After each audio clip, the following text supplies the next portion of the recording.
नमस्कार सभी का चैनल पे अपना स्वागत है। प्यारे विद्यार्थियों, अभी सीईटी स्नातक स्तर का जो परिणाम जारी हुआ उसमें आपने देखा कि 8.5 लाख से ऊपर अभ्यर्थी यहाँ पर क्वालिफाई हुए हैं आगामी प्रतियोगी परीक्षाओं हेतु। ये जो अभ्यर्थी पास हुए हैं उसके बाद सरकार की चिंताएं पुनः बढ़ गई हैं। सरकार को लगता है कि उम्मीद से ज्यादा अभ्यर्थी यहाँ पर क्वालिफाई हो गए हैं आगामी परीक्षाओं हेतु। तो सरकार की मंशा अब यह है कि आगे होने वाला जो स्नातक स्तर और 12th लेवल का जो सीईटी का एग्जाम है उसमें हम नेगेटिव मार्किंग लागू करें और जो 40% का जो क्राइटेरिया मिनिमम रखा गया है उस क्राइटेरिया का दायरा बढ़ा करके हम 60% कर सकते हैं। ऐसा कुछ हवाला यहाँ पर दिया गया है। आओ कुछ चीजें अपने देखते हैं यहाँ पर। जैसा कि मैंने आपके थंबनेल में बताया कि अब सीईटी में शुरू होगी नेगेटिव मार्किंग। तो जैसा कि आप लोग जानते हो कि अपने रिट पात्रता परीक्षा में जो क्राइटेरिया 60% का या 55% का उस हिसाब से रखा गया है, तो उसकी तर्ज पर भी करने का विचार इनका हो रहा है। यहाँ पर कुछ जरूरी चीजें हैं, आगामी होने वाले समय में ये चीजें हो सकती हैं। हालांकि अभी इसके कवायद चल रही है कि हम ऐसा आगामी होने वाला जो स्नातक स्तर का जो पेपर होगा उसमें कुछ इस प्रकार से नियम, संशोधित नियम सरकार यहां पर कर सकती है। यहां आप देख पा रहे हैं सीईटी स्नातक स्तर के रिजल्ट ने चौंकाया 8.78 लाख। जैसा कि यहां आप देख पा रहे हैं सीईटी के पात्रता नियमों में फिर बदलाव की कवायद, रिट की तर्ज पर नेगेटिव मार्किंग लागू करने का विचार यहां पर किया जा रहा है। ठीक है, यहां पर देखिए राज्य सरकार ने पेपर लीक जैसे मामले रोकने एवं भर्ती परीक्षाओं के नेगेटिव मार्किंग मॉनिटरिंग आसान करने के लिए समान पात्रता परीक्षा यानी सीईटी का प्रावधान लागू किया था। लेकिन इस बार सीईटी 2024 में स्नातक में 11.64 लाख अभ्यर्थियों में से 8.78 लाख अभ्यर्थी पात्रता प्राप्त कर चुके हैं। इतनी बड़ी संख्या में अभ्यर्थियों की पात्रता प्राप्त करने से इसके आयोजन के उद्देश्य को सवाल खड़ा हो गया है। राजस्थान कर्मचारी चयन बोर्ड ने भी यह सोचा था कि इतनी बड़ी संख्या में अभ्यर्थियों को पात्रता मिल जाएगी। अब सीईटी सीनियर सेकेंडरी का रिजल्ट आने के बाद इस तरह की स्थिति रहने के आसार हैं। इसको देखते हुए एक बदलाव की कवायद प्रारंभ हो गई है। इसमें नेगेटिव मार्किंग लागू करने, रिट की तर्ज पर 60% अंक करने तथा विकल्पों पर विचार यहां पर किया जा रहा है। ठीक है, तो कहने का मतलब यह है कि आगामी होने वाला जो अपना सीईटी का पेपर होगा उसकी एक तो इसकी वैधता के संबंध में वहां बात होगी, क्योंकि अब की बार जो वैधता रखी गई है वो अभी तक 1 वर्ष ही है उसकी। क्योंकि पहले सरकार ने यह कहा था कि अब की बार जो स्नातक स्तर का या फिर 12th लेवल का जो सीईटी का एग्जाम होगा उसके जो प्रमाण पत्र होंगे उसकी अवधि 3 वर्ष की होगी।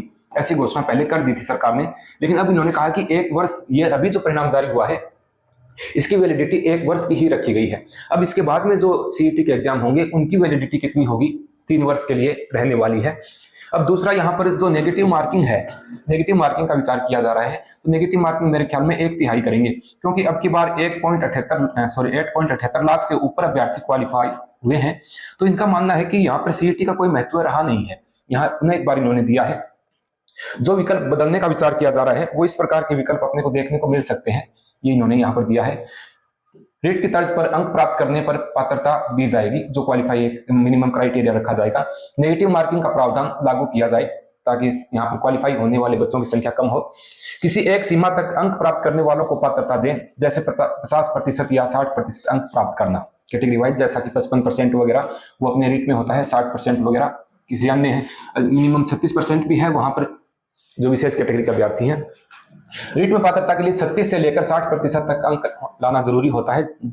यहाँ देखिए, रीट पात्रता के लिए सामान्य को 60% अंक, SC ST OBC MBC EWS को 55% अंक, विधवा परित्यक्ता महिला भूतपूर्व सैनिकों को 50% है, और दिव्यांग कैटेगरी के जो अभ्यर्थी हैं उनको 40% और शहरिया जनजाति के जो हैं उनको 36%। तो अब सरकार का मानना है कि ये जो एक दायरा दिया गया है प्रतिशत का कि मिनिमम इतने होने चाहिए, इस कैटेगरी के लिए इतने होने चाहिए, तो इस हिसाबदारी को आगे जो अपना सीईटी का पेपर होगा उसमें सरकार लागू करने की बात यहाँ पर कह रही है। क्योंकि अब इनका मानना यह है कि 8 लाख अभ्यर्थी जो उत्तीर्ण हो गए हैं, ये माने कि 8 लाख अभ्यर्थी जो अभी उत्तीर्ण हुए हैं,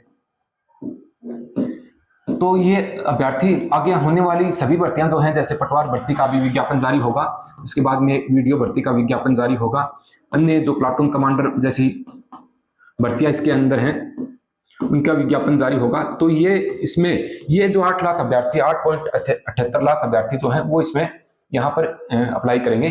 तो सरकार का मानना ये है कि जिस भीड़ को हम छटनी करके कम करना चाहते थे, जितना उम्मीद थी कि इतने अभ्यर्थी नहीं सफल होंगे, यहाँ पर क्वालिफाई होने वाले अभ्यर्थियों की संख्या जो है वो काफी हो गई है। तो आने वाले समय में मुझे लगता है कि 100% ये जो नियम है इनका ये जरूर लागू करेंगे। अगर नेगेटिव मार्किंग लागू नहीं करते हैं तो जो अपने रीट पात्रता परीक्षा में जो पैटर्न होता है अंकों का, वो जरूर निश्चित रूप से यहाँ पर लागू किया जा सकता है।